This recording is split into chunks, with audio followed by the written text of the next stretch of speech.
दिखने ही नहीं देती सियासत हमको सच्चाई, कहीं चेहरा नहीं मिलता, कहीं दर्पण नहीं मिलता। नमस्कार, मैं हूं शिव पांडे और हमारे साथ में बात करने के लिए हैं वरिष्ठ पत्रकार शीतला तिवारी जी। हम इनसे बात करेंगे वर्तमान राजनीतिक परिदृश्य के विषय में, हम इनसे बात करेंगे विभिन्न बयानों के विषय में और विभिन्न चर्चित बातों को लेकर जो इस समय बातें आ रही हैं उनके विषय में। दरअसल अभी हाल ही में उत्तर प्रदेश के पूर्व मुखिया अखिलेश यादव जी ने एक बयान दिया। उन्होंने कहा कि जिस तरह से बिहार में चुनाव हुआ है, अगर ऐसे ही चुनाव हुआ तो आने वाले समय में फिर चुनाव नहीं होंगे। उनका ये बयान इस समय वायरल हो रहा है और चर्चाएं चल रही हैं कि क्या वास्तव में ऐसा कुछ हो रहा है जिससे आने वाले समय में चुनाव ही खत्म हो जाएंगे। तो आइए बात करते हैं इसी विषय पर हमारे साथ मौजूद वरिष्ठ पत्रकार शीतला प्रसाद तिवारी जी से।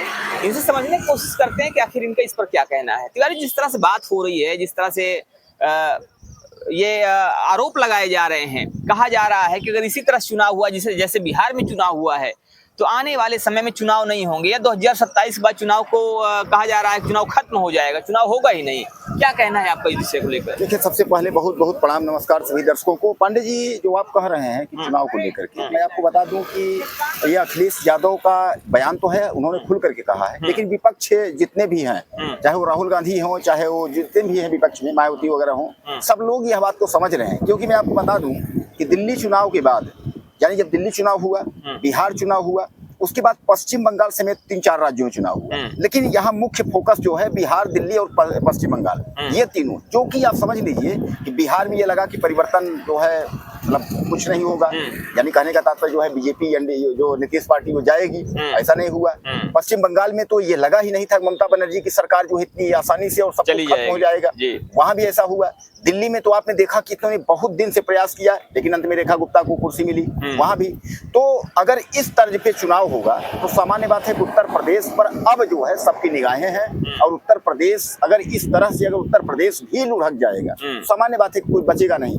लेकिन उत्तर प्रदेश की अगर बात करें तो उत्तर प्रदेश में पहले से भाजपा की सरकार है। पिछले 2 पंचवर्षीय की अगर बात करें, 2017 का जो चुनाव हुआ उसमें भारतीय जनता पार्टी का बहुत अच्छा प्रदर्शन रहा।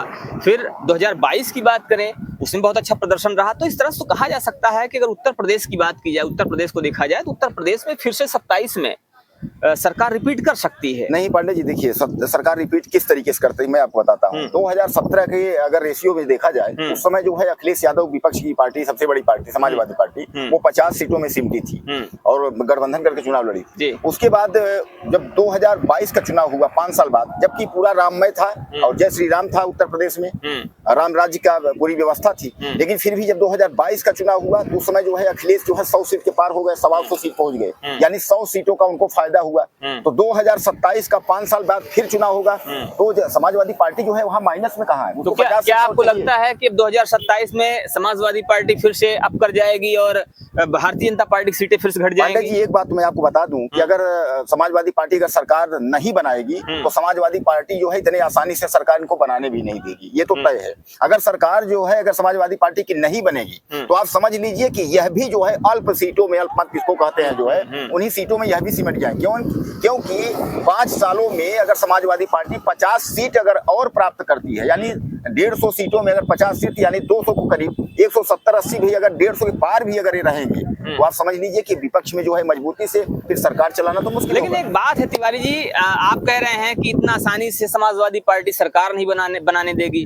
अगर हम बात करें प्रधानमंत्री जी के तीसरे कार्यकाल की, तो जैसा आप कह रहे हैं कि सीटें कम होती गई और इस बार फिर सीटें कम हो जाएंगी, तो सीटें तो प्रधानमंत्री जी के भी, अगर लोकतंत्र के ये लोकसभा चुनाव की बात की जाए तो सीटें तो वहां भी कम हुई थी, लेकिन प्रधानमंत्री जी ने आखिर सरकार बनाई कि नहीं बनाई? देखें ऐसा है कि तीसरी कार्यकाल में जो है प्रधानमंत्री जी जो है हारते हारते बच गए, उनको धक्का प्लेट लगा करके वाराणसी की लोकसभा सीट से निकाला गया। यही आप जो है आप सब गवाह है, तब मतलब तमाम लोग देख रहे हैं किस तरीके से उनको जो है जितने निर्दलीय प्रत्याशी थे, रंगीला वगैरह के जो है इन सब की जो है परिचय जो है खारिज कर दिए गए, जो है उनको चुनाव नहीं लड़ने दिया गया। तमाम जो है अजय राय के साथ आपने देखा कि वहाँ काउंटिंग रोक कर रखा गया। मतलब किसी तरीके से एक देश के प्रधानमंत्री को जो है चुनाव जिताया जाए, तीसरी बार नहीं, बहुत बदनामी। तो किस तरीके से जो है वो बनारस से जो है चुनाव जीते। अब उसके बाद सीटें कम आई तो नीतीश कुमार और नायडू ये सबको जो है गठबंधन करके जो है तीसरे कारगर, हालांकि तीसरे में तो उनका आंकड़ा था।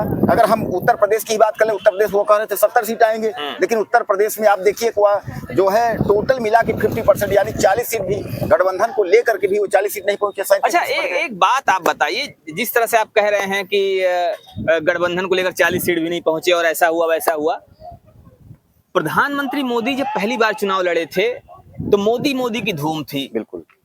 उसके बाद फिर दोबारा चुनाव लड़े, हालांकि सीटें थोड़ा सा कम हुई, तीसरी बार थोड़ा और सीट कम हुई और जो मार्जिन था जीत का वो भी काफी कम हो गया।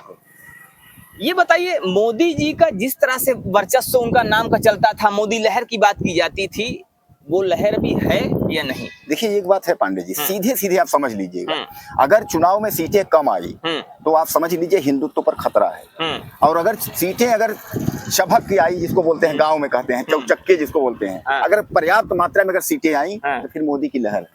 यानी अगर ठीक ठाक अगर चुनाव जीतेंगे तो मोदी का लहर है, और अगर चुनाव हारेंगे, कम सीटें आएंगी तो हिंदुत्व पर खतरा है, हिंदू खतरे में है। सीधा सीधा इनका फार्मूला है। तो कहने का तात्पर्य ये है कि अब जो अच्छे दिन थे, जो लहर थी, जो कुछ थी, अब वो न लहर है। मैं आपको बता दूं कि इसमें ब्राह्मण, स्टूडेंट, आपने अच्छे दिन की बात किया है। बिल्कुल।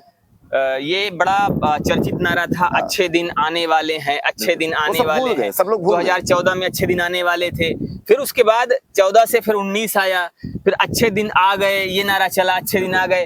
अभी वर्तमान में अगर देखा जाए, वर्तमान को लेकर क्या कहते हैं, अच्छे दिन है या नहीं? नहीं पांडे जी, वर्तमान अच्छे दिन देखिए, पहले अच्छे दिन आने वाले हैं, अच्छे दिन आएंगे। जब पीएम मंच से बोलते थे अच्छे दिन, तो जनता बोलती थी आएंगे। फिर नारा हुआ अच्छे दिन आ गए, यानी अच्छे दिन आ गए। लोग तमाम लिखते भी थे अच्छे दिन आ गए। लेकिन पांडे जी अब 2027 के बाद, अब मान के चलिए यूपी से या 29 के चुनाव में जो है, अब जब बोलेंगे अच्छे दिन, तो चूंकि आ करके वो चले गए, वो जो अच्छे दिन आएंगे, आए थे लेकिन आ करके जो है चले गए। अब अच्छे दिन नहीं है, वो आए थे चले गए। अब उसमें किसको क्या लाभ मिला, किसको नहीं मिला, किसान समझे, वकील समझे, स्टूडेंट समझे, ये सब जो है वो तो अलग अलग की बात है। लेकिन 2027 का जो मैं आपको बता रहा हूँ बिगुल, ये उत्तर प्रदेश का परिवर्तन होना तय है। मैं तो प्रधानमंत्री महोदय को निवेदन करूंगा, जब कुल मिलाकर के जो है एक अहम पद है पीएम के अलावा, जो है जो देश का जो है प्रेसिडेंट, राष्ट्रपति का पद जो है, अब प्रधान 2027 में राष्ट्रपति का चुनाव है। हम तो कहते हैं कि वो किसी को जो है अपना झोला पकड़ाए अच्छे दिन वाला, और उसके बाद जो है पीएम साहब हमारे जो है देश के जो है राष्ट्रपति बने, और यहाँ किसी को जो है झोला दें। क्या लगता है? तो कहा यह जा रहा है कि पीएम साहब अपना झोला किसी को पकड़ाएं और राष्ट्रपति बन जाएं। बिल्कुल। ये तो एक अलग बात रही, राष्ट्रपति बनने वाली। लेकिन जो सबसे बड़ा प्रदेश है पूरे देश में, जिसके विषय में कहा जाता है कि दिल्ली का रास्ता उत्तर प्रदेश से होकर जाता है और उत्तर प्रदेश का चुनाव है, उत्तर प्रदेश के चुनाव को लेकर अगर बात की जाए, क्या लगता है आपको कि उत्तर प्रदेश में जो चुनाव होने वाला है, तो 2027 में योगी जी का जो फार्मूला है, योगी जी की लहर है, योगी जी का जो वर्चस्व है, वो काम करेगा या नहीं करेगा? पांडे जी, यहाँ जो है योगी जी का जो फार्मूला है वो वर्चस्व तो काम तो करेगा, लेकिन समस्या है, एक देहात में हमारे दर्शक समझते होंगे कि जेके देखे मूड पिराए वो हमारे बराते जाए, वही वाला कहावत है। कहने का तात्पर्य ये है कि मैंने एक वीडियो में बहुत पहले कहा था कि बीजेपी को कोई माई का लाल नहीं हरा सकता, बीजेपी को जब हराएगी तो बीजेपी ही हराएगी। उत्तर प्रदेश में योगी आदित्यनाथ के जो है बीजेपी पार्टी में 3 भाग हैं, एक नहीं 3 भाग में। सब जो है कुर्सी की तरफ देख रहे हैं, दौड़ रहे हैं कि हम बैठेंगे, हम बैठेंगे। इसको लेकर के जहाँ विपक्ष एकजुट मजबूती से होकर के लड़ेगा, वहीं बीजेपी में जो है 3 भाग होकर के लड़ेंगे। तब आप बताइए ऐसे में कैसे सरकार बन जाएगी, कैसे सीएम बनेंगे तीसरी बार? हमें तो नहीं लगता। तो ये एक बड़ी बात है, एक बड़ा मुद्दा भी है कि जहां विपक्ष इकट्ठा होकर चुनाव लड़ेगा, वहीं उत्तर प्रदेश की जो बीजेपी है, बीजेपी में ही कहीं ना कहीं अंदर खाने में आपसी मतभेद हैं, जिसकी वजह से, चूंकि पहले भी ऐसी बातें आ चुकी, ऐसे मामले आ चुके हैं कि बीजेपी की जो अंदर खाने की बात है, लोगों में आपसी मतभेद हैं, और जिसकी वजह से काफ़ी सारी सीटें इनको गंवानी पड़ी हैं। तो आने वाले समय में 2027 में क्या फिर से एक बार वही चीज़ सामने आएगी? क्या एक बार फिर से वही चीज़ रिपीट करेगी और भारतीय जनता पार्टी को नुकसान उठाना पड़ेगा? क्या 2027 के चुनाव भारतीय जनता पार्टी जीतने जा रही है, या उत्तर प्रदेश में इस बार किसी और का राज मुकुट या राज तिलक होगा, ये देखने वाली बात होगी। फिलहाल इस पर आपका क्या मानना है, आपका क्या कहना है, आप भी हमें जरूर बताइएगा। बने रहिए हमारे साथ, हम लोग अपडेट के लिए मिलते हैं फिर से, तब तक के लिए जय हिंद।